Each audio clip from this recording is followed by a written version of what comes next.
Salut les matheux, aujourd'hui nous allons nous pencher sur la proportionnalité. Alors vous allez me dire, qu'est-ce que c'est que la proportionnalité? Pour faire simple, dans la vie de tous les jours, la proportionnalité vous la rencontrez à chaque fois que vous faites des courses. Plus vous achetez un produit, plus vous payez.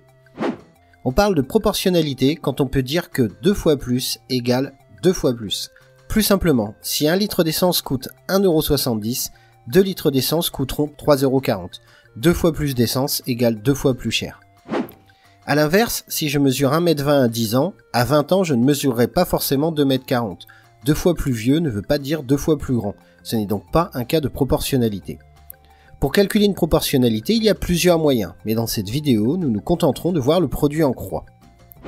Pour faire un produit en croix, je vais d'abord créer un tableau de proportionnalité. Dans ce tableau, à 4 cases, je choisis ce que j'y mets, ainsi que les unités. Dans notre exemple, avec le prix de l'essence, je vais choisir de travailler sous forme de colonne.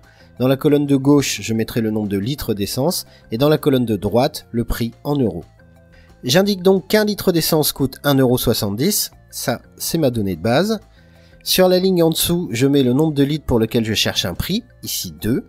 Je vais donc multiplier les valeurs en diagonale, ici le nombre de litres, 2, par le prix d'un litre, 1,70, et je vais diviser par la dernière valeur, ici 1. Mon calcul est donc 2 fois 1,70 divisé par 1, ce qui nous donne bien 3,40 €. Prenons un autre exemple, je vais faire de la purée. Ma recette me dit que pour 2 personnes, il me faut 6 pommes de terre. Je sais que nous serons 7 au repas et je veux savoir combien de pommes de terre je dois prévoir. Je vais donc créer mon tableau de proportionnalité. Dans la colonne de gauche, je mettrai le nombre de personnes et dans la colonne de droite, le nombre de pommes de terre. Sur la première ligne, je vais mettre 2 et en face, je mettrai 6 pour le nombre de pommes de terre. Sur la ligne en dessous, je vais mettre 7 pour 7 personnes.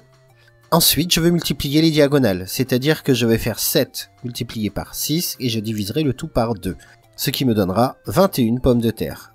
Voilà, vous savez maintenant comment calculer une proportionnalité. Passons maintenant à la mise en application avec quelques exercices.